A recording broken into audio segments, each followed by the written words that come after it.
Hidayah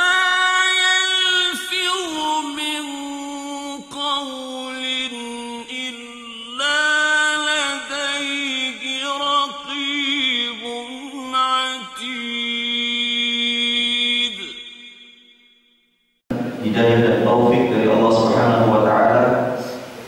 Assalamualaikum warahmatullahi wabarakatuh.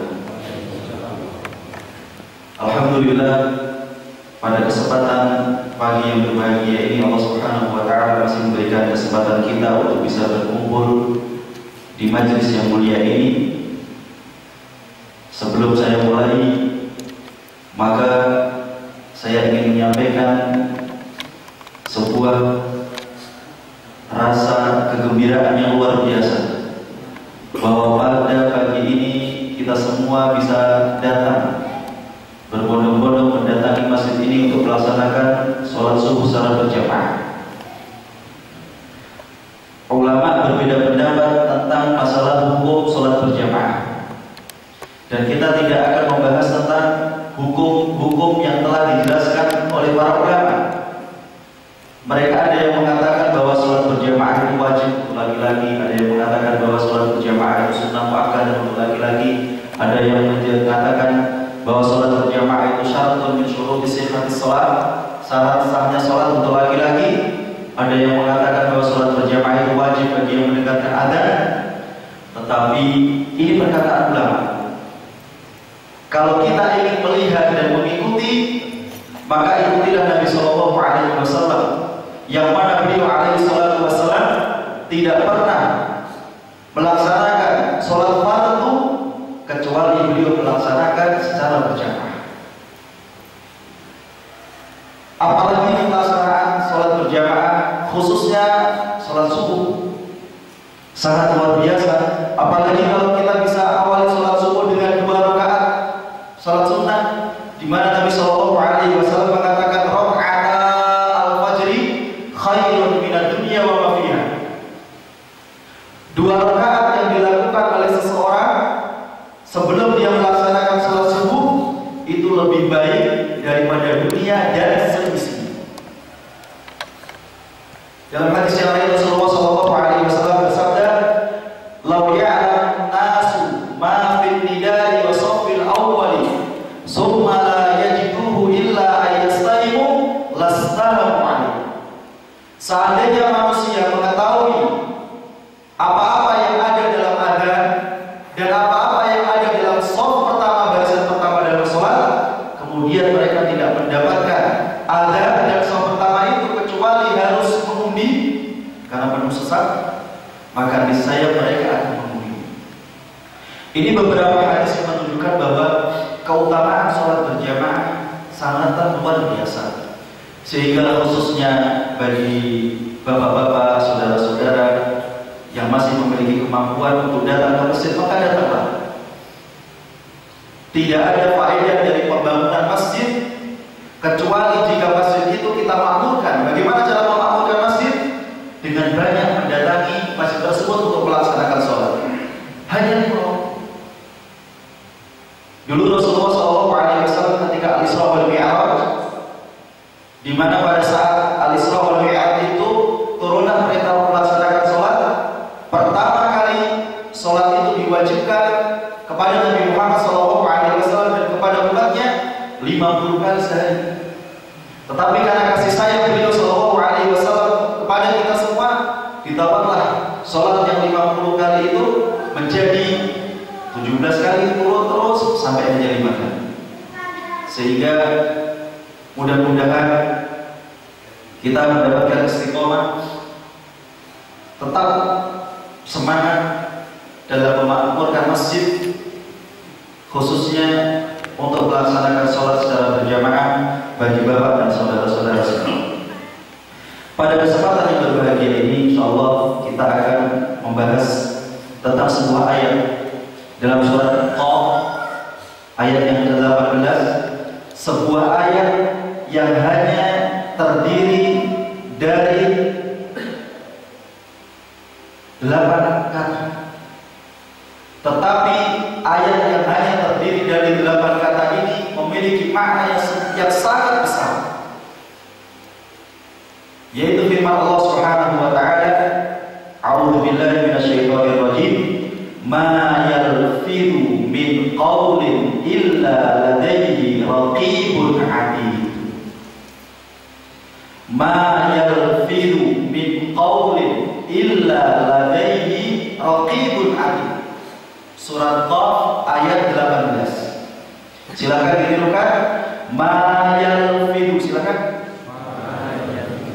Min qaulin illa ladayhi raqibun 'atid. Kita ulangi. Ma yalfidu min qaulin illa ladayhi raqibun 'atid. Biar hafalannya lebih mantap, nanti ketika sudah sampai ke rumah silahkan dibuka surat Qaf ayat 18. Firman Allah Subhanahu wa taala, ma yalfidu, tidaklah seseorang bertutur kata, illa, kecuali, ladaihi, di samping orang yang bertutur kata itu, raqibun 'atid, malaikat yang akan menyaksikan dan mencatat semua apa yang dikatakan oleh orang tersebut. Ayat ini memberikan petunjuk kepada kita bahwa setiap yang diucapkan oleh seseorang senantiasa diperhatikan oleh malaikat, yang mana malaikat ini secara khusus diutus oleh Allah Subhanahu wa taala untuk mengawasi manusia, melihat manusia, dan kemudian mencatat semua apa yang dikatakan atau dilakukan oleh manusia. Al-Hafidz Ibnu Katsir, beliau mengatakan ketika beliau menafsirkan ayat ini, qala Al-Hafidz Ibnu Katsir, ma yalfidu ay ma yatakallamu ibnu Adam bi kalimatin, tidak bertutur kata anak cucu Adam bi kalimatin, dengan sebuah kalimat, illa walaha man yarqubuha, kecuali di sana ada malaikat yang mengawasi apa yang dikatakan oleh anak Adam tersebut, apa yang dikatakan oleh manusia tersebut. Mu'addun lidzalika wa yaktubuha, bahkan malaikat ini sengaja diciptakan oleh Allah Subhanahu wa taala dan khusus ditugasi untuk melihat dan mengawasi kita semua. La yatruku kalimatan wala harakatan, di mana malaikat ini tidak pernah meninggalkan sebuah ucapan atau gerakan yang dilakukan oleh seseorang kecuali dia mencatatnya. Kama qala ta'ala, seperti difirmankan Allah Subhanahu wa taala dalam ayat yang lain, wa inna 'alaikum lahafidhin, dan sesungguhnya ada para malaikat yang mengawasi kalian semua, kiraman katibin, mereka adalah malaikat yang mulia, katibin, yang tugasnya adalah mencatat semua amalan manusia, ya'lamuna ma taf'alun, mereka semua mengetahui apa yang kalian semua laksanakan. Jadi di sini sebuah penjelasan yang sangat gamblang dari Allah Subhanahu wa taala, bahwa pada saat ini, pada hakikatnya sebenarnya apa yang kita ucapkan, apa yang kita lakukan selalu diawasi oleh malaikat yang disuruh oleh Allah Subhanahu wa taala untuk mencatat semua amalan kita. Meskipun para ulama berbeda pendapat, apakah semua yang kita lakukan ini dicatat oleh malaikat? Ada sebagian yang mengatakan bahwa malaikat ini akan mencatat semua amalan kita.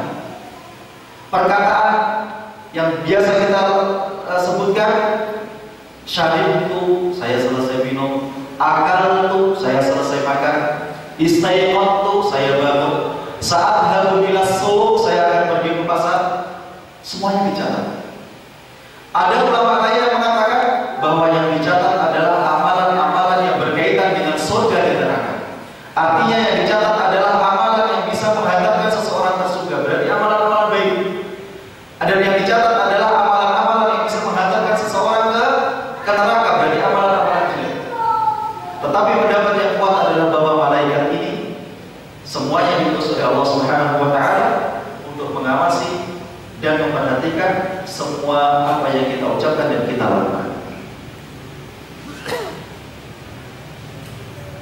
ayat yang kita hafalkan tadi sebenarnya cukup bagi kita untuk senantiasa mawas diri, menjaga lisan kita. Karena ternyata tidak ada satupun kalimat yang keluar dari lisan kita kecuali dicatat. Tidak ada perkataan apapun yang keluar dari lisan kita kecuali dicatat. Sehingga seseorang ulama yang bernama Muhammad bin Wasil pernah berkata kepada ulama yang lain yang bernama Malik bin Dinar, "Ya Aba Yahya, wahai Abu Yahya, hifdzul lisan asyaddu 'ala an-nas min hifdzid dinar." Ada seorang ulama yang namanya Malik bin Dinar, dinasihati oleh seorang ulama yang bernama Muhammad bin Wasil. Nasihatnya adalah, "Wahai Abu Yahya," ini sebuah kunyah, "hifdzul lisan, menjaga lisan itu asyaddu, lebih berat, 'ala nasi, untuk manusia, min hifdzid dinar, dari menjaga harta yang mereka miliki." Karena sudah menjadi kecenderungan kita semua, Bapak Ibu semua, bahwa setiap hari kita dituntut untuk berbicara. Terkadang kita tidak tahu apa yang kita bicarakan, sehingga pada kesempatan yang berbahagia ini kita akan sedikit mengupas penafsiran dari firman Allah Subhanahu wa taala, "Ma yalfidu min qaulin illa ladaihi raqibun 'atid." Dan kemudian kita sinkronkan, kita kaitkan dengan hal-hal bab-bab yang berkaitan dengan etika dalam menjaga lisan. Seorang ulama yang bernama Khatib bin Abbas radhiyallahu anhu suatu ketika berbicara, tidak berbicara kepada manusia tetapi berbicara kepada lisannya. Beliau memegang lisannya, kemudian mengatakan, "Ya lisan, wahai lisan, qul khairan taghnam, katakanlah perkataan yang baik, niscaya engkau akan selamat, akan beruntung. Au uskut an syarrin taslam, atau berhentilah engkau dari berbicara dengan pembicaraan yang buruk, niscaya engkau akan selamat." Perkataan Khatib bin Abbas di sini menunjukkan kepada kita semua bahwa lisan ini amatlah berbahaya. Jika digunakan seseorang untuk mengatakan perkataan yang baik, maka lisan itu akan memberikan faedah maslahat, kebaikan untuk orang tersebut. Dan kebalikannya, jika digunakan untuk mengatakan perkataan yang buruk, maka begitu juga lisan akan mendatangkan keburukan untuk orang yang mengatakannya. Selanjutnya, kalau para ulama telah mewanti-wanti kita untuk menjaga lisan kita, maka sekarang pertanyaannya adalah, kapan kita harus berbicara? Dengan pembicaraan apakah kita dianjurkan untuk berbicara? Bagi kita yang ingin mengetahui jawaban dari pertanyaan ini, hendaklah memperhatikan sebuah hadis sahih yang diriwayatkan Imam Al-Bukhari dan Muslim, di mana Rasulullah SAW memberikan petunjuk kepada kita semua tentang etika berbicara. Beliau bersabda, "Man kana yu'minu billahi wal yawmil akhir falyaqul khairan aw liyasmut."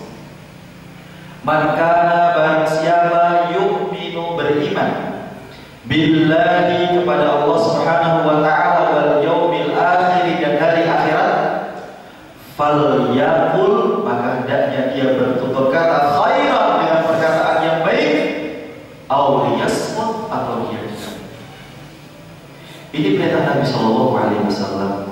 Kita diperintahkan untuk bertutur kata yang baik.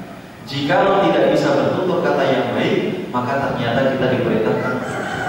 Perkataan yang baik itu perkataan yang gimana? Imam Al-Mawardi menjelaskan bahwa perkataan yang baik itu adalah perkataan yang memenuhi 4 kriteria. Imam Al-Mawardi menjelaskan bahwa perkataan yang baik adalah perkataan yang memenuhi 4 kriteria. Kriteria yang pertama, bahwa perkataan termasuk atau dianggap sebagai perkataan yang baik, an yakunal kalamu lida'in yad'u ilaihi. Jika perkataan itu termasuk sebuah ungkapan yang keluar dari lisan seseorang karena ada kebutuhan, itulah seseorang bertutur kata. Yang dimaksud dengan kebutuhan di sini adalah kebutuhan untuk mendatangkan sebuah kebaikan atau kebutuhan untuk mencegah terjadinya kemungkaran. Contohnya, seorang suami yang setelah sholat berjamaah pulang ke rumah, sholat berjamaah subuh, kemudian pulang ke rumah, mendapati istrinya masih tertidur. Maka dalam kondisi seperti ini dia bisa mengeluarkan perkataan yang baik. Contohnya gimana? Dipeganglah istrinya tersebut, kemudian dikatakan, wahai istriku, bangun, sekarang sudah masuk waktu subuh, bahkan jamaah di masjid sudah selesai. Ini perkataan yang baik. Ini perkataan yang baik. Atau mencegah terjadinya sebuah kemungkaran.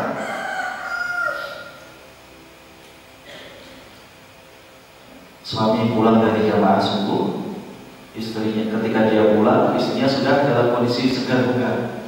Berarti sudah melaksanakan sholat subuh. Tetapi ternyata sang suami mendapati istrinya sedang asik main HP-nya, main HP. Padahal anaknya belum bangun, ruang tamu masih berantakan, belum membuat sarapan, belum membaca Al-Quran. Maka kemudian suami mengatakan kepada istrinya, wahai istriku, kalau mau main HP nanti dulu. Masih ada beberapa hal baik yang harus kita lakukan. Sudah baca Al-Quran atau belum? Ini rumahnya masih berantakan, ayo kita rapikan. Ini perkataan yang ditujukan oleh suami kepada istrinya dengan tujuan untuk mencegah terjadinya keburukan. Ini kriteria yang pertama. Perkataan yang dilontarkan, diucapkan oleh seseorang, tujuannya adalah karena ada kebaikan dari perkataan tersebut, atau perkataan yang diucapkan oleh seseorang untuk mencegah terjadinya kemungkaran. Yang kedua, kata Imam Al-Mawardi, perkataan seseorang dikatakan baik an ya'tiya bihi fi maudhihi. Ketika seseorang mengatakan perkataan yang baik di tempat yang sesuai. Kita perlu ketahui bahwa Bapak Ibu semua, bahwa terkadang seseorang melakukan kebaikan, tetapi dia melakukan kebaikan tersebut di tempat yang tidak tepat. Contohnya, kita baru saja dapat rezeki, kemudian beli sepeda motor atau mobil. Kemudian kita ingin menginformasikan rasa kebahagiaan kita, kemudian ngajak saudara kita untuk merasakan kebahagiaan tersebut karena kita baru saja membeli motor atau mobil. Wa amma bi ni'mati rabbika fahaddits. Seseorang boleh menampakkan kebahagiaannya kepada orang lain selama niatnya bukan untuk kesombongan. Kemudian kita datang ke rumah sakit. Kita datang ke rumah sakit. Menampakkan ekspresi kebahagiaan itu boleh. Kemudian kita datang ke rumah sakit. Ada tetangga kita yang sedang sakit keras di rumah sakit, sudah 5 hari belum keluar. Kemudian kita ingin mempraktekkan ayat wa amma bi ni'mati rabbika fahaddits. Pak, kita datang ke rumah sakit bawa oleh-oleh, kemudian sakit apa Pak?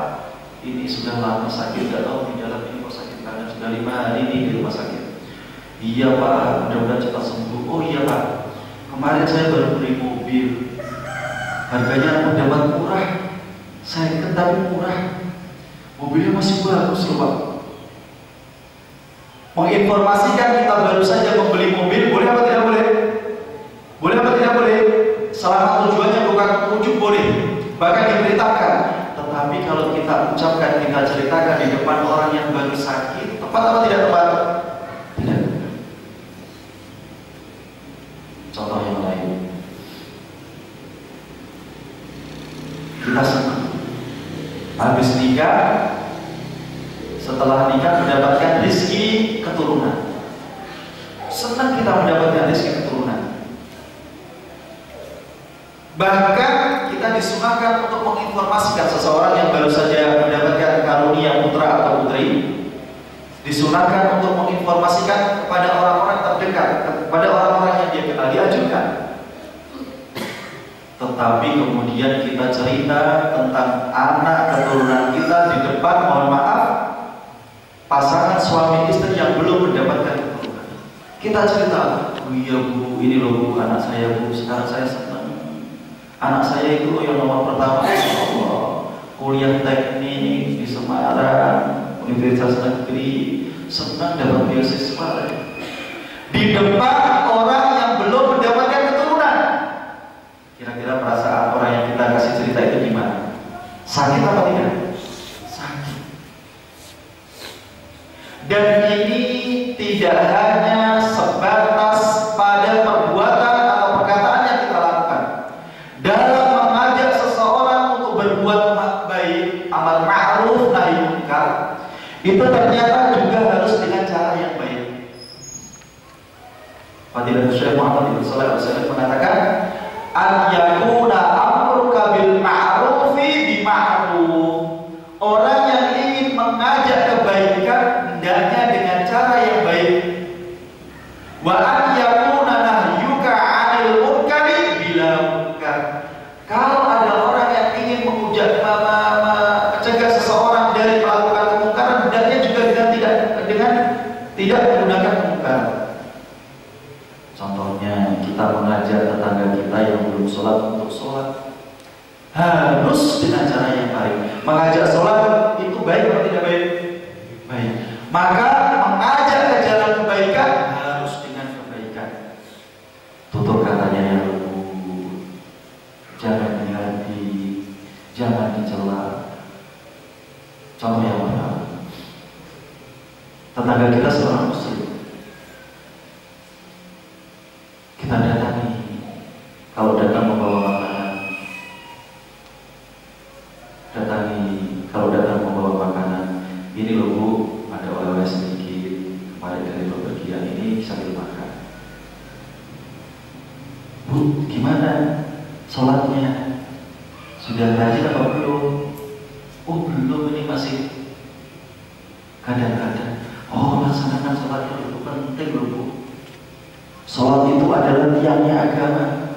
Barang siapa yang menjaga sholatnya, maka dia akan dimudahkan oleh Allah Subhanahu wa Ta'ala untuk menjaga seluruh agamanya. Dan seseorang yang hidup sesuai dengan agama, jalan yang ditunjukkan oleh Allah Subhanahu wa Ta'ala, maka dia hidup di dunia ini dengan kebahagiaan. Ayo sholat. Usia kita kan tidak lama. Sekarang usia berapa? 50 tahun. Lu apalagi 50 tahun. Kalau kita dikasih usia seperti Nabi 63 tahun, berarti kita tinggal 13 tahun lagi. Ayo sholat, kapan sholat? Ini contoh yang pertama.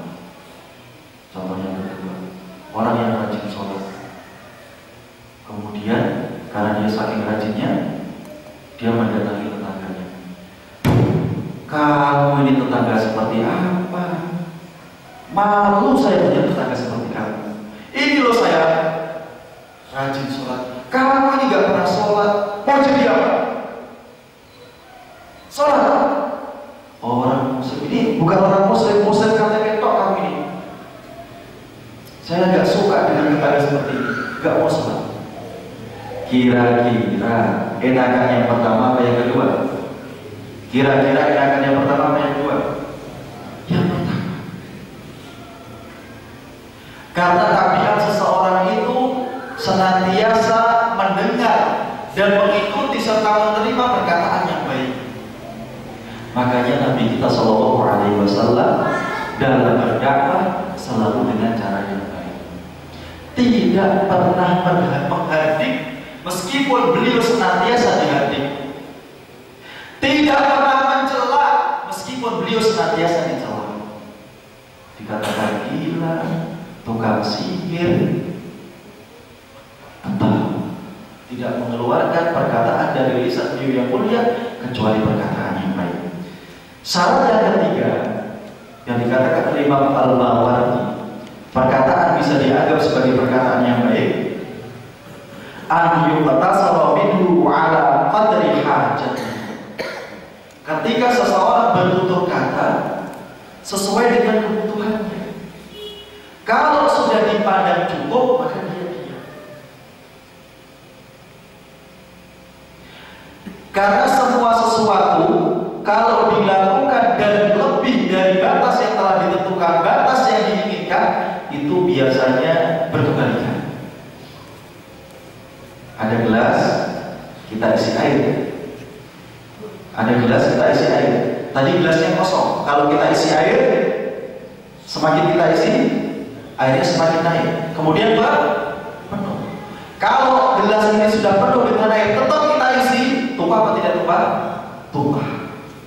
Makanya sering dikatakan asyai'u idza zada 'ala haddihi inqalaba ila diddihi. Segala sesuatu itu yang dilakukan dan jika terus dilakukan sampai lewat batasnya, maka biasanya hasilnya kebalikannya. Termasuk bertutur kata secukupnya. Kalau ditanya, menjawab secukupnya. Bertanya juga secukupnya. Kita datang ke rumah sakit menengok seseorang yang sedang sakit. Kita tanggap. Tahu tanggap ya? Kita tanya terus, sakitnya apa, makanannya apa, gimana cara makannya, obatnya apa. Dia lagi sakit.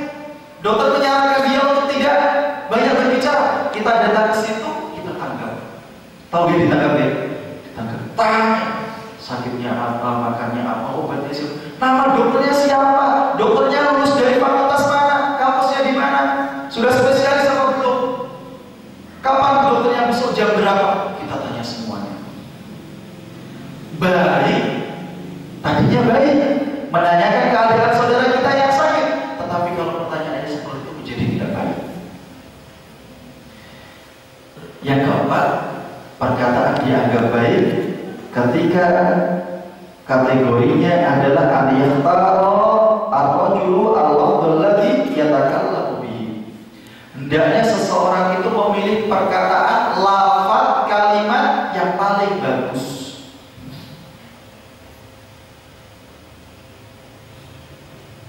Menggunakan kata-kata yang bermakna positif, bukan kata-kata yang bermakna negatif, meskipun tujuannya sama. Contohnya, kita mendapati masalah. Anak kita usianya 10 tahun masih malas-malasan sholat. Yang pertama, menggunakan kata-kata positif. Dek, ayo sholat dek.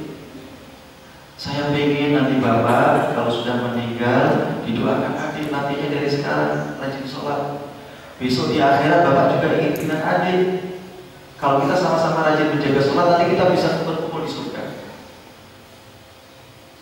Yang pertama, ayo rajin deh nanti biar kita sama-sama masuk surga. Jadilah anak yang baik deh. Orang tua itu kalau sudah meninggal dunia yang diharapkan hanya anaknya, doa dari anaknya. Ayo deh kita rajin sholat yuk, bareng yuk. Ayo sudah wudu apa belum? Ayo wudu dulu. Tujuannya sama, ngajak sholat. Yang kedua, kata-kata negatif. Dek, jadi anak itu jangan nakal. Kamu usianya sudah 10 tahun. Kalau nggak sholat nanti kamu masuk neraka. Saya bapak nggak suka punya anak nakal seperti adik. Sudah usia 10 tahun kok nggak sholat. Kamu ini anak nakal. Nanti kamu masuk neraka. Enak yang pertama, enak yang kedua. Enak yang pertama. Tujuannya sama apa beda? Sama-sama ngajak anak untuk sholat. Tapi yang pertama menanamkan kepada anak kita dengan pikiran-pikiran yang bagus, pikiran-pikiran yang positif. Makanya hati-hati berbicara kepada anak, karena anak itu seperti kertas yang putih, kita mau tulis apa saja bisa. Jangan sampai mengeluarkan perkataan-perkataan yang negatif kepada anak. Kalau ingin mengatakan anak tidak nurut, jangan katakan anak nakal. Katakan, "Dek, kok gini sih? Itu tidak baik." Jadi nanti pikirannya dia, "Oh, tidak baik, ini tidak baik, ini tidak baik." Nanti kalau dia sudah dewasa, dia akan bertutur kata dengan temannya dengan perkataan seperti itu juga. Makanya seringkan pejabat-pejabat itu mendapatkan kritik karena bertutur kata dengan perkataan yang negatif.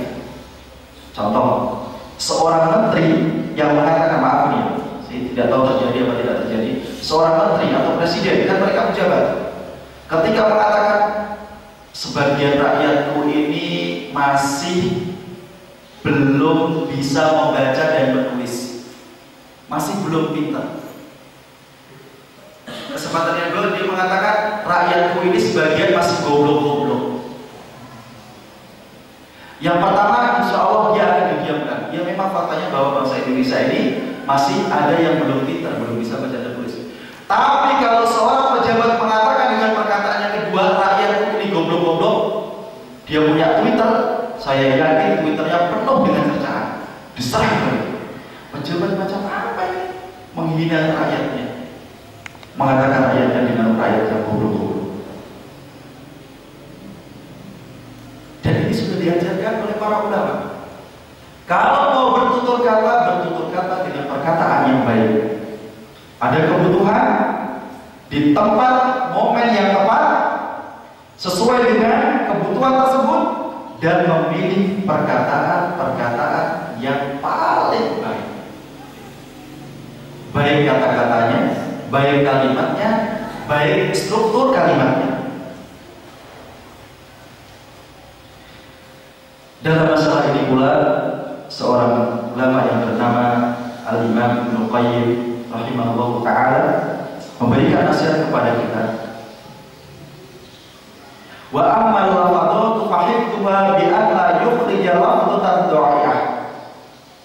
Adapun menjaga ucapan perkataan itu adalah ketika seseorang tidak mengeluarkan perkataan yang sia-sia.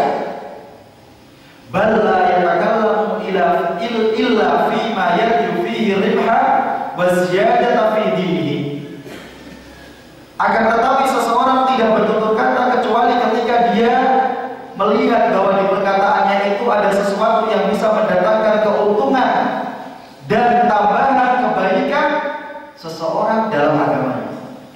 Fa idza arada an yatakallama bil kalimati nadhara. Ketika seseorang ini akan bertutur kata, dia melihat, dia berpikir, hal fiha ribhun wa faidatun amla. Ketika seseorang yang bertutur kata Ibnu Qayyim, seseorang hendaknya berpikir sebentar. Perkataanku ini ada faedahnya apa tidak? Fa in lam yakun fiha ribhun amsaka anha. Jika perkataan itu tidak mengandung keuntungan, maka dia diam. Wa in kana fiha ribhun nadhar. Jika dalam perkataannya itu ada keuntungan, maslahat, dia masih juga berpikir. Berpikir dalam hal apa? Hal tafutuhu biha kalimatun hiya arba'ah minha fala yudayyi'uha bihadihi. Meskipun perkataannya itu dia agak baik, dia pun masih berpikir, apakah ada perkataan yang lebih baik dari perkataan yang saya ucapkan ini? Oh, ini luar biasa kalau kita praktekkan. Jadi nanti ceritanya kalau kita bisa praktekkan ini, tidak ada orang muslim yang menyakiti orang muslim yang lain atau bahkan orang kafir sekalipun dengan perkataan yang kita ucapkan. Al-muslimu man salimal muslimuna min lisanihi wa yadihi. Orang muslim hakiki itu adalah orang muslim yang bisa memberikan keselamatan kepada orang lain karena dia bisa menjaga lisan dan tangannya. Yang bikin sakit itu kan biasanya lisan dan tangan. Lisan mencela, tangan memukul, merampas dan seterusnya.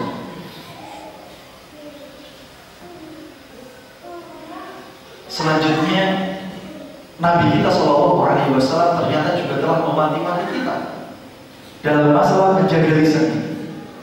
Hadisnya sangat banyak sekali, bisa puluhan bahkan ratusan. Karena memang masalah lisan ini adalah masalah yang sangat penting untuk kita perhatikan. Di antara hadis-hadis sabda Rasulullah SAW tentang masalah menjaga lisan ini adalah hadis sahih dari Uqbah bin Amir radhiyallahu anhu qala qultu, Uqbah bin Amir berkata, qultu, saya berkata, ya Rasulullah, wahai Rasulullah, man najatu, apakah keselamatan itu? Beliau mengatakan, amsik alaika lisan. Keselamatan itu adalah ketika engkau bisa menjaga lisan. Dalam hadis yang lain, seorang sahabat yang bernama Sufyan bin Abdullah bertanya kepada Rasulullah SAW, an akhwafi ma yaqaf alaihi, dari sesuatu yang paling dia takuti. Apa sih sesuatu yang harus paling saya takuti? Pertanyaan Sufyan kepada Rasulullah SAW, pada Rasulullah, apa sih sesuatu itu yang harus paling saya takuti itu apa? Maka Rasulullah SAW fa'akhadha bi lisani nafsihi, beliau menjawab dengan melakukan seperti ini, memegang lisannya. Kemudian beliau mengatakan, ada yang paling, seolah-olah beliau mengatakan kepada Sufyan, yang harus paling kamu takuti adalah ada. Ini bisa. Bahkan ketika seorang sahabat Mu'ad radhiyallahu anhu berkata kepada Rasulullah SAW tentang amalan yang bisa memasukkan seseorang ke dalam surga dan bisa menjauhkan seseorang dari neraka, beliau SAW menjawab dengan jawaban yang mirip dengan jawaban yang disampaikan kepada sahabat Sufyan. Fa'akhadha bi lisani nafsihi tsumma qala, beliau memegang lisannya kemudian mengatakan, kuffa 'alaika hada, jagalah ini bagi Mu'ad. Faqala Mu'ad, ketika Rasulullah memberikan jawaban itu, Mu'ad mengatakan, wa inna lamu'akhaduna bima natakallamu bihi. Wahai Rasulullah, apakah kita akan disiksa disebabkan apa yang kita ucapkan? Maka beliau sallallahu alaihi wasallam menjawab, sakilatka kayak Mu'ad, celaka engkau wahai Mu'ad. Wa hal yakumun nasu fin nari ala wujuhi ma qala ala manakhirihim illa asqa'il wasnati. Sekarang ini sudah banyak orang yang disiksa di neraka dan tidak datang sisaan itu kecuali disebabkan oleh lisan-lisan mereka.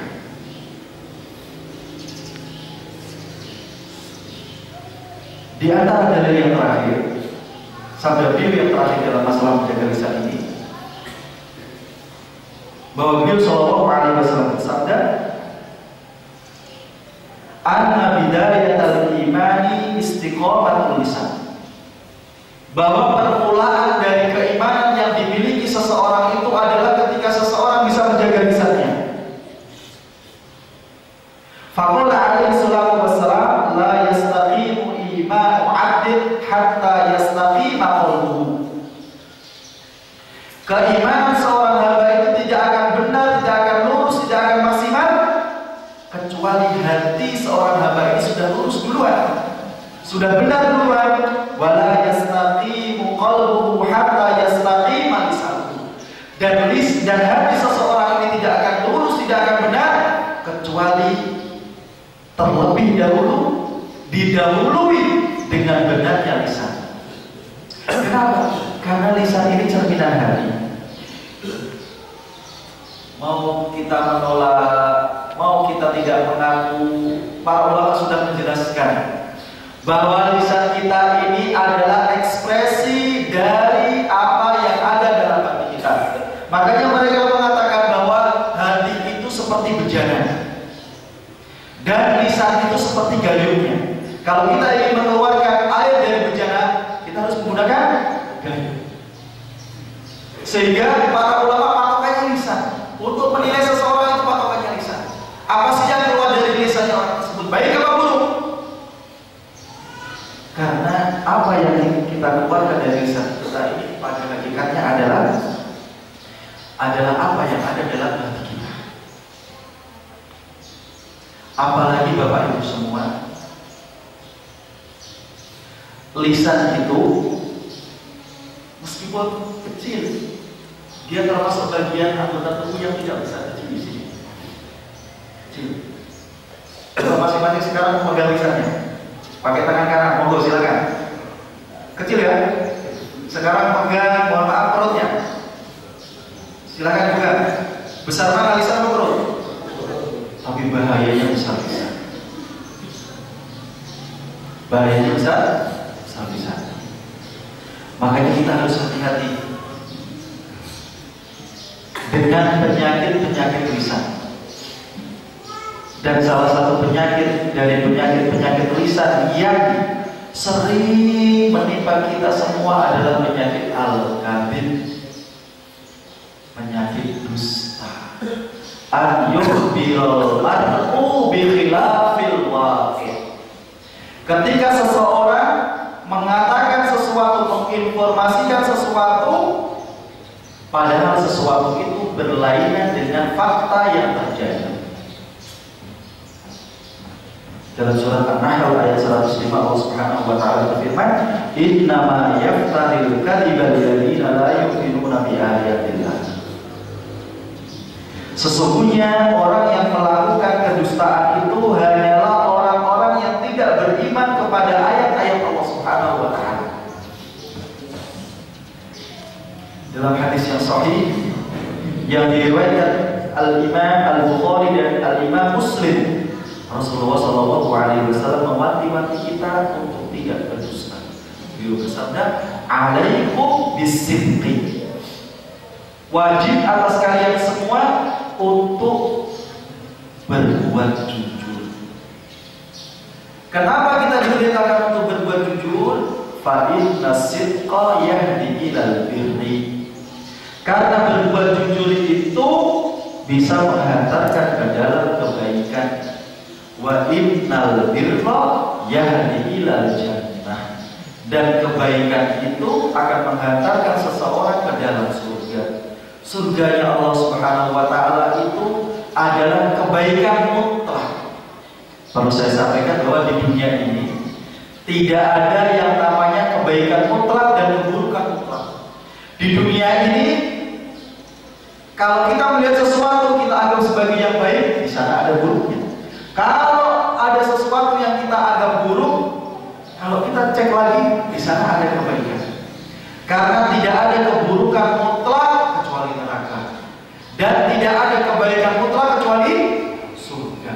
Makanya surga itu isinya adalah hal-hal yang baik, dan neraka itu adalah isinya hal-hal yang buruk.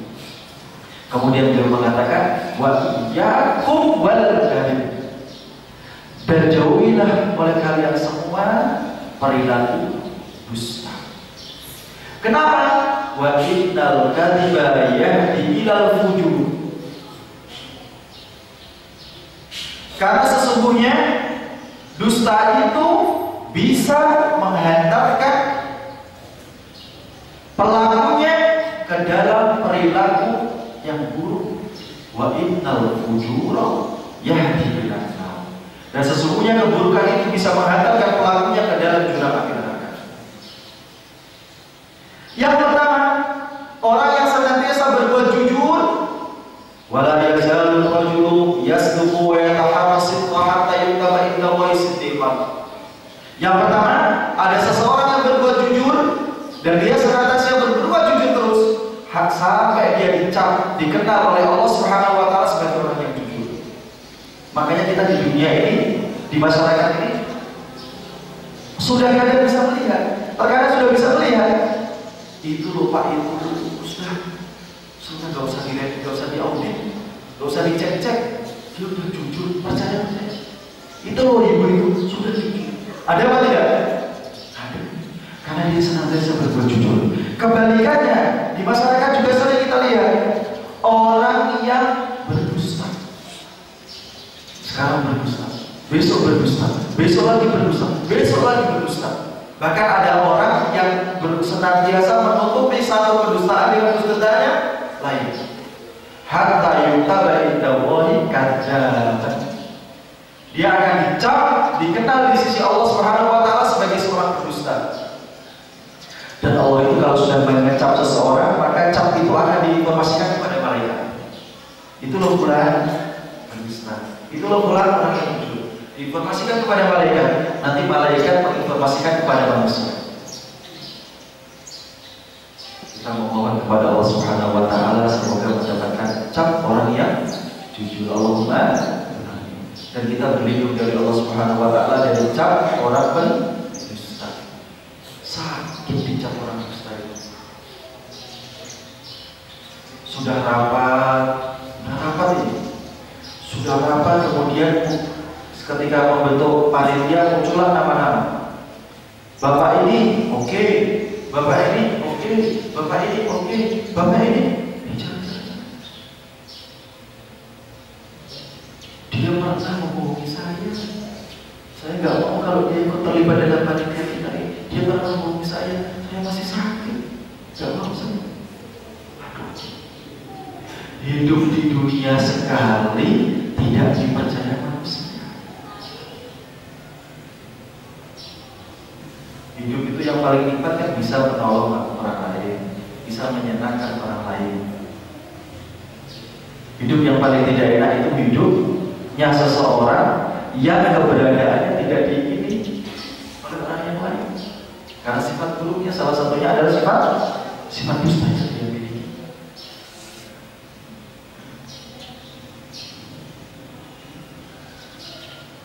Bahkan Rasulullah SAW menjadikan dusta itu sebagai tanda-tanda kemunafikan yang dimiliki oleh seorang hamba. Dalam sebuah hadis yang sahih, beliau bersabda, "Arba'un man kunna fihi kana munafiqan khalisan." Ada 4 hal. Jika 4 hal ini ada dalam diri seseorang, maka seseorang itu adalah orang munafik yang tulen. Wa man kana fihi khaslatun minhunna kana fihi khaslatun minan nifaqi hatta yada'a. Jika seseorang memiliki salah satu sifat dari 4 ini, maka dia telah memiliki salah satu sifat kemunafikan. Yang pertama, kata Rasulullah SAW dalam hadis yang diriwayatkan Imam Al-Bukhari dan Muslim, "Idza hadatsa kadzaba." Kalau berkata dia dusta. Wa idza tumina khana. Kalau dipercaya dia khianat. Kalau diberikan amanat tidak bisa menjalankan amanatnya dengan baik. Wa idza khasama fajara. Kalau dia bersengketa maka dia curang. Kalau dia berselisih maka dia curang. Wa idza ahada ghadara. Dan kalau dia berjanji maka dia gampang mengingkari janji. 4 hal ini kalau ada dalam diri seseorang sudah itu munafik mulai. Kalau hanya satu yang ada, maka orang tersebut memiliki sifat kemunafikan. Salah satunya adalah wa idza haddatsa kadzaba.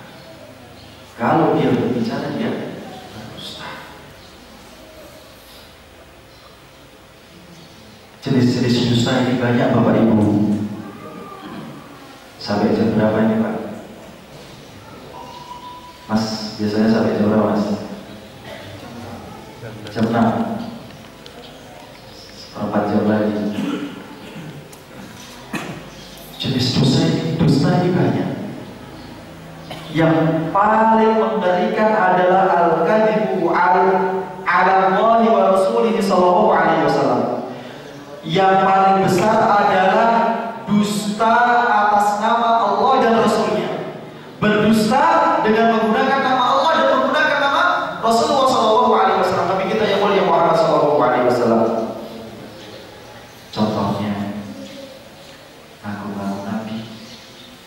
Seperti siapa? Musailamah al-Kadzdzab.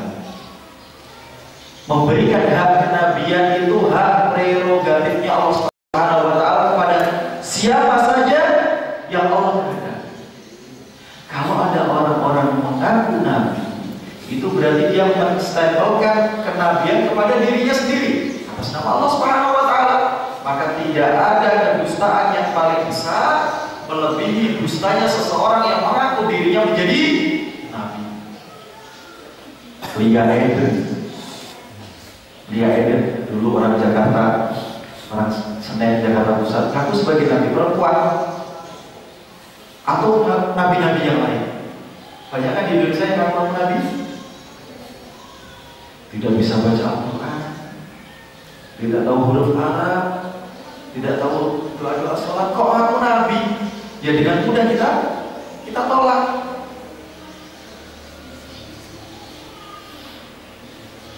Atau di antara bentuk kedustaan atas nama Allah dan Rasulnya, ketika seseorang menghalalkan apa yang diharamkan oleh Allah Subhanahu wa taala dan mengharamkan apa-apa yang dihalalkan. Contohnya, karena lagi semangat ngaji, minuman keras itu memabukkan, ada alkoholnya. Siapapun yang minum minuman keras itu akan mabuk, makanya haram. Betul apa tidak betul? Betul. Minuman keras itu ada alkoholnya dan bisa memabukkan, dia diharamkan. Terus gimana kalau tape? Gimana kalau tape? Tape itu ada alkoholnya apa tidak? Ada alkoholnya. Memabukkan apa tidak? Tidak memabukkan. Halal apa haram? Halal. Karena minuman keras itu dimabukkan bukan semata-mata alkoholnya, tapi karena dia memabukkan. Sehingga para ulama Ahlussunnah mengatakan al-illatu fi tahrimil khamri al-iskar. Alasan landasan minuman keras diharamkan itu karena memabukkan, dan yang menyebabkan mabuk itu adalah alkohol. Karena kadar alkohol ini berbeda-beda, dan yang paling tahu ini adalah dokter. Tapi ada alkoholnya apa tidak? Ada. Tapi kadar alkohol yang ada dalam tape itu tidak memabukkan, makanya tape itu tidak haram. Durian ada alkoholnya apa tidak? Durian ada alkoholnya apa tidak? Ada. Siapa sekarang yang berani mengharamkan durian? Saya kasih kafe. Ini ada lagi, kurang ada lagi. Ini ada lagi di kamera. Ada alkoholnya, tapi kadar alkoholnya tidak memabukkan, makanya durian itu halal, enak banget. Tapi perasan tape, perasan durian, kalau dibiarkan kemudian mengendap dalam beberapa hari tertentu, itu kalau diminum bisa langsung memabukkan. Makanya beda antara durian yang langsung dimakan dengan perasan durian. Yang pertama halal, yang kedua haram. Beda antara tape dan perasan tape yang didiamkan beberapa hari. Saya asli Rembang. Rembang itu terkenal dengan minuman legen. Bapak Ibu tahu legen? Itu loh yang dari pohon nira, yang seperti pohon kelapa itu, pohon aren. Itu enak sekali. Ada alkoholnya, enak. Gak ada seorang ulama pun, kiai pun, ustaz yang berani mengharamkan, karena tidak haram. Tapi kalau air nira, air aren itu didiamkan 3 hari saja, namanya sudah bukan legen, tapi menjadi tua atau bahasa. Ini bahasanya jangan ya adik-adik tahu, bisa tahu minuman keras tadi dia juga bahaya ya. Toa ini lebih halus daripada yang tadi. CU.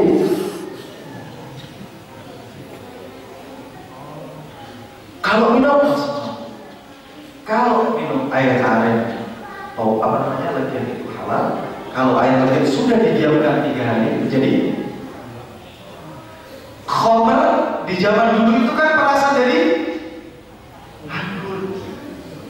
Anggur enak apa tidak enak? Enak. Tapi kalau diperas, dibiarkan 3 hari, dicoba, bisa memabukkan. Coba di tes lab, nanti kadar alkoholnya langsung tinggi. Kalau diminum memabukkan. Kalau anggurnya halal, kalau perasaan anggur dibiarkan 3 hari, menjadi haram. Tidak boleh mengatakan sesuatu yang haram menjadi halal, halal menjadi haram. Karena yang menciptakan syariat ini Allah Subhanahu wa taala dan Rasul-Nya. Anjing itu dikatakan halal. Ada yang ambil anjing halal. Di Al-Quran tidak ada yang menghalalkan dan mengharamkan. Di hadis tidak ada yang mengharamkan. Ulama ijma' sepakat tentang haramnya anjing. Tidak boleh dimakan itu.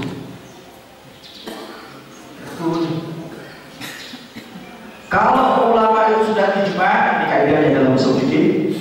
Kalau ulama sudah berijma' tentang hukum sebuah permasalahan, maka tidak boleh seorang dari golongan kaum muslimin untuk menyelisih ijma' itu. Dan ulama sudah berijma' tentang haramnya dari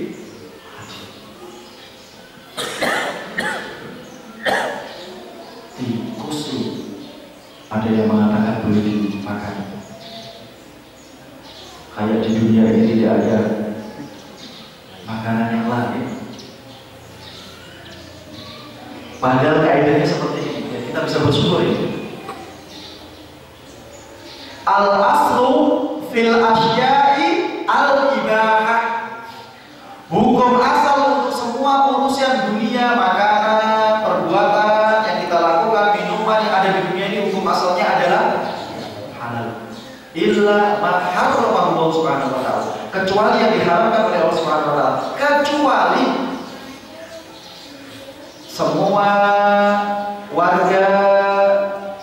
semua warga Tembalang pergi ke Simpang 5 kecuali satu keluarga. Kira-kira satu keluarga ini jumlahnya dengan semua warga Tembalang banyak yang mana? Banyak warga Tembalang. Semua yang ada di dunia ini boleh dimakan kecuali yang diharamkan. Kira-kira yang diharamkan oleh Allah banyak, lebih banyak, apa lebih sedikit? Lebih banyak daripada yang diharamkan. Kok cari makanan-makanan yang syubhat? Bahkan makanan-makanan yang jelas diharapkan oleh para ulama. Masya Allah. Daging babi loh masih dimakan. Kemarin bersama teman-teman Asalidah, kami ada satu teman Asalidah yang buka komputer, kemudian buka YouTube, ingin menunjukkan ke kita tentang orang yang biasa makan daging babi. Dia santai makan daging babi karena bukan orang Muslim. Ternyata kemudian dicek, subhanallah, hampir di semua jaringan tubuhnya ini ada cacing pitanya. Kalau nggak percaya nanti buka itu. Bahkan di mukanya ini ada cacing pitanya. Di ususnya cacing pitanya sendiri. Di pipinya ini, karena dikasih dia tahu saya fasilitas seperti apa itu sama dokter yang spesialis, tiba-tiba langsung keluar cukup cacing pita. Judul YouTube-nya cacing bahasa Inggris, saya tidak tahu karena yang buka belum bahasa Inggris. Karena kejadiannya di luar.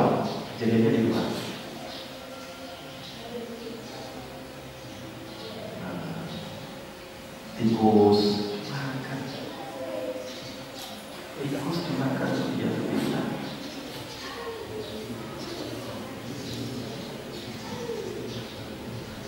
Wa man adlamu mimman iftara 'ala Allahi kadiban aw kadzdzaba bi ayatihi innahu la yuflihu dzalimun. Dan siapakah orang yang lebih zalim daripada orang yang berdusta atas nama Allah Subhanahu wa taala atau orang yang mendustakan ayat Allah Subhanahu wa taala? Innahu la yuflihu dzalimun. Dan sesungguhnya orang-orang yang zalim itu tidak akan beruntung. Yang kedua, nomor lagi. Al-kadhibu 'ala nasi fima yata'allaq bi a'radihim wa amwalihim. Berdusta kepada manusia dalam hal-hal yang berkaitan dengan kehormatan mereka, berkaitan dengan harta mereka, dan berkaitan dengan diri orang-orang tersebut. Kita berdusta tujuannya untuk melukai kehormatan orang lain, tujuannya untuk mengambil harta orang lain, tujuannya untuk menghinakan orang lain. Contohnya yang pertama, syahadatus zur, persaksian dusta. Persaksian dusta. Suatu ketika Rasulullah SAW menjelaskan tentang jenis-jenis dosa besar. Kemudian beliau mengatakan di antara dosa-dosa besar itu kesyirikan kepada Allah, durhaka kepada kedua orang tua. Beliau waktu itu menjelaskan dengan duduk bersandar. Ketika beliau menjelaskan dosa-dosa besar, beliau duduk bersandar. Di antara dosa-dosa besar adalah syirik kepada Allah, durhaka kepada kedua orang tua. Kemudian beliau berdiri, ala wa qawzur, dan perkataan dusta dan kesaksian dusta. Dan kesaksian dusta dan kesaksian dusta. Beliau ulang-ulang terus sampai sahabat mengatakan, fa mazala yuqatilu hatta qulna laitahu sakat. Rasulullah mengulang terus persaksian dusta sampai sahabat mengatakan, ya Allah, seandainya Rasulullah sudah berhenti saja untuk tidak mengatakan itu. Saking sering. Laitahu sakat.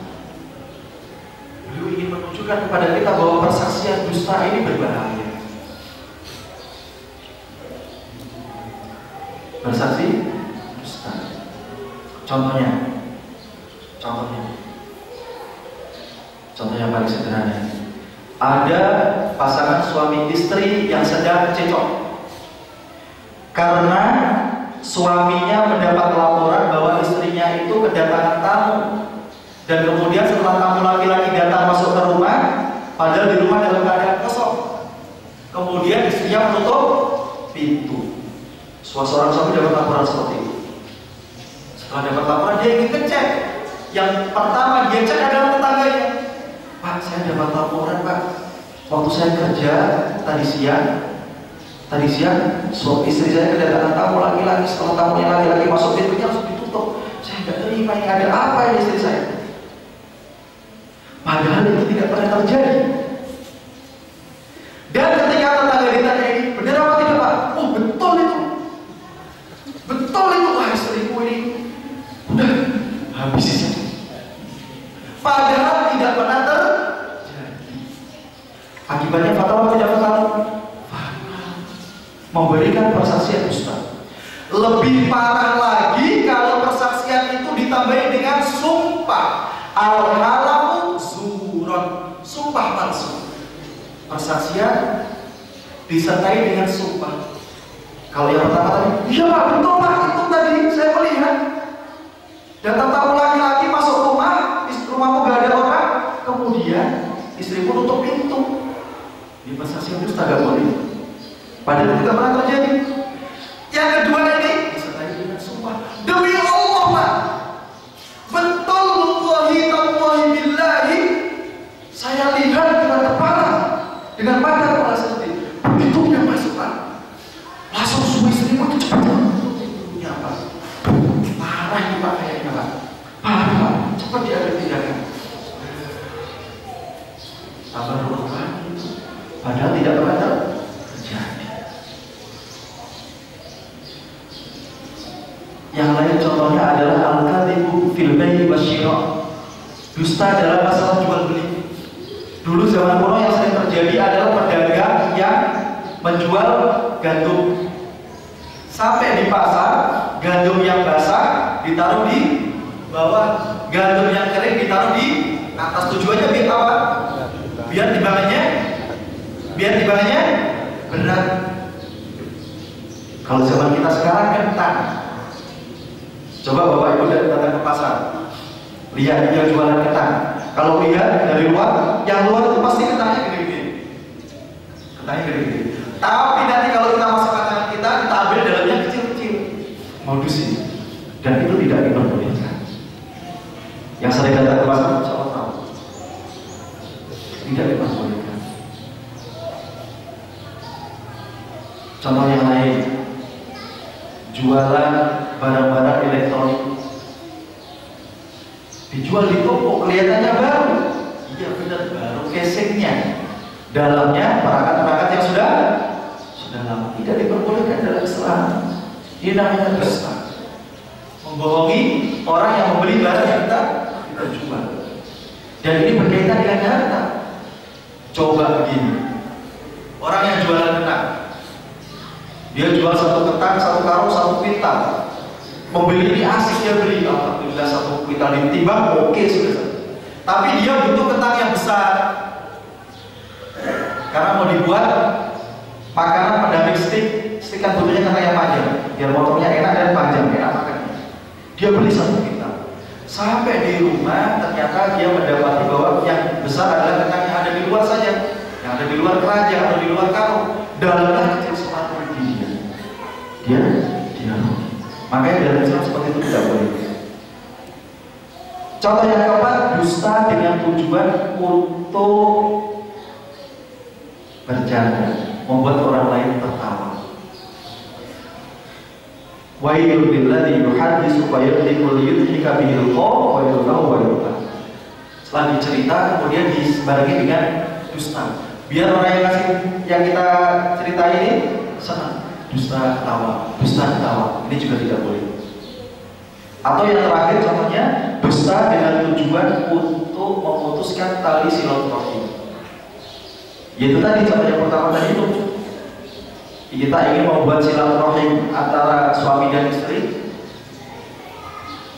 Pasangan suami istri ini kan bisa menjadi satu karena ikatan pernikahan. Mereka dulunya bukan siapa-siapa. Suami istri itu menjadi satu karena ikatan pernikahan. Kalau ikatan pernikahannya bubar, maka mereka tidak memiliki hubungan sama sekali.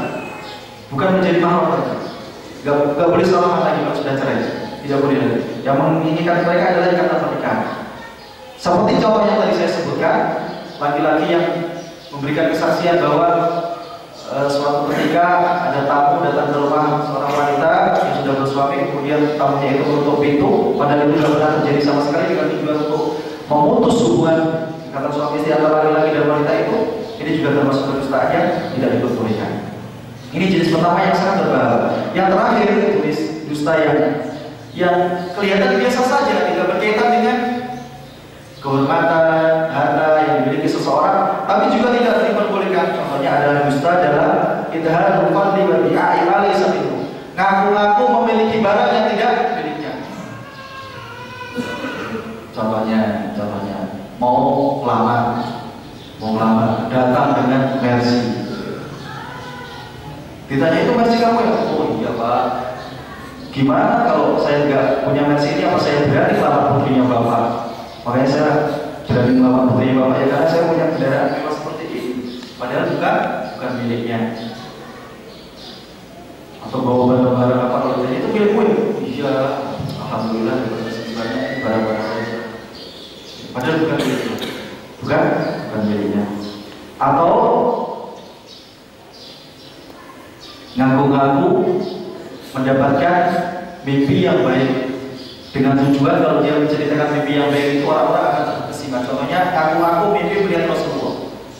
Kita bisa ketemu Rasulullah dalam mimpi kalau kita diberikan kesempatan oleh Allah Subhanahu wa Ta'ala. Tapi kalau kita ngaku-ngaku mimpi ketemu Rasulullah, maka ini tidak diperbolehkan. Contohnya, alhamdulillah tadi saya mimpi loh ketemu Rasulullah saat tidur. Ini kan tidak mengganggu siapapun, tapi tidak diperbolehkan. Tadi pagi dulu saya mimpi, Allah saya senang, mimpi kok asik banget ya. Apa mimpinya? Dia bisa naik haji, Ka'bah, senang banget saya. Padahal dia tidak mimpi seperti itu juga tidak diperbolehkan. Sebenarnya masih banyak sekali penyakit-penyakit yang sangat rawan menimpa lisan kita. Ada dusta, ada ghibah rasani, ada namimah, adu domba, ada al-qadhaf, menuduh wanita yang baik-baik dengan zina.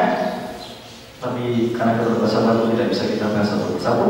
Semoga Allah Subhanahu wa Ta'ala memberikan taufik kepada kita untuk menjaga lisan kita ini. Kecil tapi bahannya sangat besar. Mudah-mudahan yang disampaikan bisa memberikan manfaat. Mohon maaf apabila ada kata-kata yang tidak tepat. Ini yang bisa kita sampaikan. Kita akhiri. Ada sesi tanya dulu. Kalau ada yang ingin bertanya, silakan. Silakan. Dusta kepada anak kecil. Gimana? Dusta kepada anak kecil. Dusta kepada anak kecil. Berarti melatih anak kecil dengan dusta. Mau disuapin nggak mau terus. Gimana Pak? Misalkan mau disuapin nggak mau, terus mau diajak kemana ternyata enggak.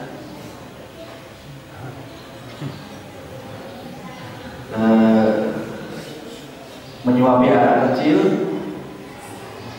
enggak? Iya, saya jawab dengan contoh aplikatif. Kebetulan konsentrasi saya ini sebenarnya sekolah terbelakangnya satunya syariah, tetapi saya ingin konsentrasi di pendidikan Islam. Makanya alhamdulillah di S2 meskipun belum selesai ini, belum selesai pendidikan Islam. Saya terpaksa menyesal Pak, membohongi putri saya ketika mandi dengan perkataan yang tidak jujur 100%. Dengan perkataan yang tidak jujur 100%. Putri saya itu gigis.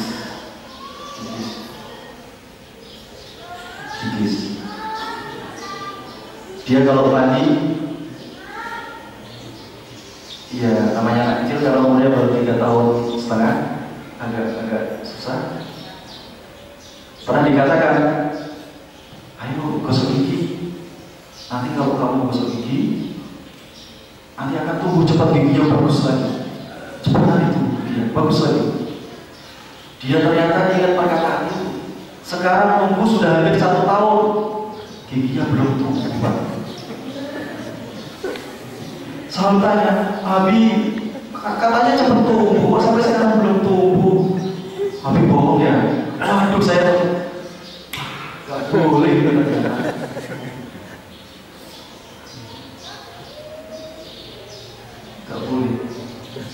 Gak boleh Pak ya.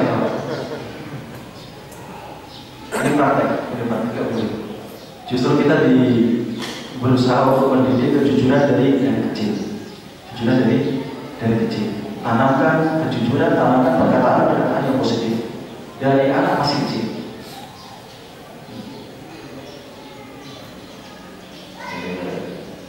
Di YouTube itu ada anak 2 tahun.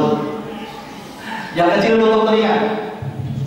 Yang kecil tutup telinga, tutup telinga, semuanya kecil tutup telinga. 2 tahun. Sehari habis 40 kata. Ada yang masih ada ininya, rekaman 40 kata. Saya berusaha telisik itu di kampung mana itu bisa seperti itu. Ternyata di situ kampungnya gini semua. 2 tahun sehari 40 kata. Itu umur 20 tahun apa gak jebol itu sihnya. Dan Masya Allah itu bisa mengeluarkan gini. Saya sudah 33 tahun sampai sekarang alhamdulillah belum pernah sama sekali. Itu masih bisa keluarkan kalau dari sini masuk putar-putar gitu masuknya. 2 tahun.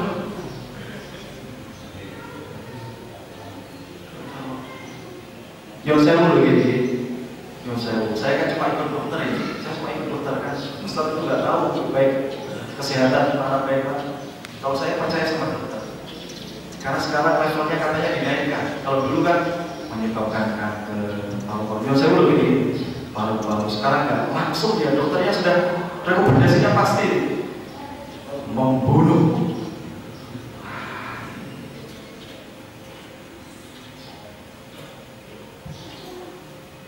Makanya luar biasa bapak-bapak yang masih belum bisa meninggalkan. Karena sulit meninggalkannya, sulit, butuh perjuangan keras. Tapi luar biasanya selalu menasihatkan ke anak-anaknya, nah jangan itu ya, jangan ikuti bapak. Bapak udah terlanjur ini sulit. Sebenarnya bapaknya juga tahu, bapaknya juga tahu. Tapi ya berusaha. Minimal ya kesehatan, minimal ya pemborosan dan seterusnya. Yang lain silakan. Ya. Apakah termasuk berjujur? Kita menjawab setelahnya karena kan kebiasaan di Jawa ini jika seseorang saling bertemu tetangganya itu kadang-kadang menanyakan hal-hal yang sulit untuk misalkan arep neng ndi mau kemana, tinggal kopi, nang buat apa itu, mungkin itu seharusnya tidak boleh. Tidak boleh. Kita keluar pakai mobil, mau kemana bu? Pasar. Padahal tidak ke pasar. Tidak boleh. Karena tadi sudah saya sampaikan bahwa unsur yang paling penting dalam perkataan yang baik adalah zat perkataannya itu harus benar. Zat perkataannya harus benar. Boleh saya sebutkan salah satu efeknya? Ada keluarga suami istri punya anak, hari Minggu, hari Ahad naik motor, ditanya, mau kemana pak? Ke pasar. Pasar mana? Pasar itu loh. Bawa HP dia. Qadarullah anaknya yang dimain extended motor. Ces. Ditelepon-telepon bapaknya nggak nyambung-nyambung. Akhirnya didatangi di pasar itu. Dihubung-hubung pasarnya nggak ada. Karena orang tuanya jawab sekenanya. Dia tidak ke pasar ternyata, ke tempat yang lain. Resiko. Apalagi kalau yang jawab sekenanya itu ustaz, kiai. Malu dia kalau ditanya gak bisa jawab sekenanya. Kacau. Tidak boleh terjadi. Tidak boleh terjadi. Ustaz, kiai kalau ditanya pertanyaan agama, kalau gak bisa katakan saya tidak tahu dan selamat. Makanya Imam Malik mengatakan man qala la adri faqad afta. Imam Malik itu orang besar. Saat beliau masih hidup di Madinah, tidak ada orang yang boleh berfatwa di Madinah kecuali beliau saja. Pernah didatangi oleh sekelompok orang, sekitar 40 pertanyaan yang diberikan, yang dijawab hanya berapa? Sekitar di bawah 10. Yang lainnya, saya nggak tahu. Loh, Imam Malik kita ini datang dari jauh. Kamu ditanya berpuluh-puluh pertanyaan, kok cuma jawab kurang dari 10? Beliau mengatakan, man qala la adri faqad afta. Orang yang mengatakan saya tidak tahu, dia sudah berfatwa. Daripada dia menjawab dengan perkataannya salah. Gitu Mas. Yang lain? Ya. Kalau di tempat kerja itu atasan kita tanya tentang rekan kerja kita, tentang kekurangannya, itu kita boleh jawab atau termasuk juga? Yang pertama, di semua tempat kerja itu sudah ada bagian-bagian yang ngurusi. Sudah ada bagian-bagian yang ngurusi. Tidak ada atasan kecuali dia memiliki atasan. Tidak ada atasan kecuali dia memiliki atasan. Biarkan yang mengurusi orang itu adalah atasannya. Biarkan yang mengurusi orang itu adalah atasannya. Tetapi kalau kita kemudian terpaksa ditanya karena hal-hal yang sangat urgent, penting, apalagi hal-hal yang menyangkut agama seseorang, maka kita diperbolehkan untuk menyampaikan itu dengan tujuan memberikan gambaran yang nyata kepada orang yang akan mengambil keputusan. Karena siapa tahu orang bertanya tentang seseorang tujuannya untuk mengambil keputusan. Contoh, kita tahu orang itu adalah seorang munafik yang tidak jujur. Kenapa? Dia sudah membohongi kita berkali-kali. Kemudian orang itu melamar di sebuah lembaga pekerjaan. Kita ditanya oleh yang punya kerjaan itu, gimana betul kamu itu? Gak apa-apa dijawab sejujurnya. Karena realitanya dia sudah membohongi, gak ada masalah. Tapi kalau kita ditanya, kita tidak memiliki data yang akurat tentang orang tersebut dan belum pernah terjadi dan belum pernah kita ketahui, maka tidak boleh. Dan ini bukan termasuk ghibah. Jangan kita kemudian takut menyampaikan kekurangan orang lain karena kita takut ghibah. Orang yang terang-terangan berbuat kemungkaran atau mengatakan sesuatu yang masuk dalam kategori kemungkaran, maka kita boleh menyampaikan, menjelaskan kemungkaran yang dia lakukan. Contohnya, seorang kiai yang mengatakan bahwa semua agama itu sama. Dia mengatakan itu di sebuah forum. Maka kita tidak mengatakan bahwa apa yang disampaikan Pak Kiai itu, Pak Ustadz itu yang mengatakan bahwa semua agama itu sama adalah perkataan yang tidak tepat. Dalilnya seperti ini. Contoh yang lain, Ada seorang artis dangdut contohnya misalkan, dia pakai jilbab, tapi goyangnya goyang patah-patah atau goyang morena. Dia pakai jilbab itu. Kita boleh mengatakan apa yang dilakukan oleh artis tersebut tidak tepat. Kelihatannya bagus dia pakai jilbab, tapi yang dia lakukan menampakkan aurat, bergoyang di depan umum ini adalah sesuatu yang tidak diperbolehkan dalam Islam. Itu tidak benar. Bukan termasuk dalam kategori riba. Ada lagi? Yang terakhir.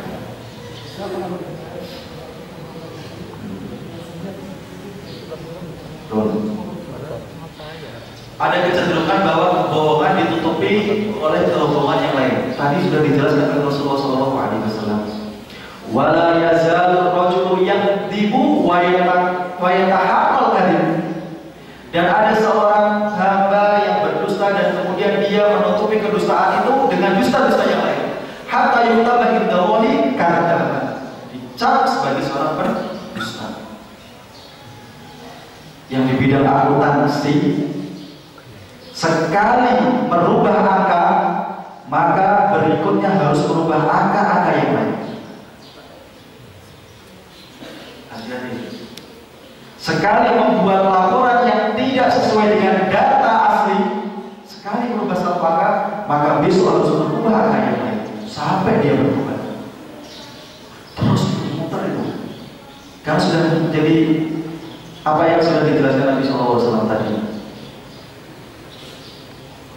Makanya ketika seseorang sudah melakukan markup anggaran, itu nanti laporannya banyak. Satu proyek laporannya banyak. Untuk ini, untuk itu, benar atau tidak Pak? Untuk ini laporannya banyak. Nah, nanti kalau terungkap, udah hancur sih. Hancur. Ini yang bisa disampaikan, mudah-mudahan berikan manfaat. Kita akhiri subhanallah asyhadu an la ilaha illa anta astaghfiruka wa atubu ilaik. Assalamualaikum warahmatullahi wabarakatuh.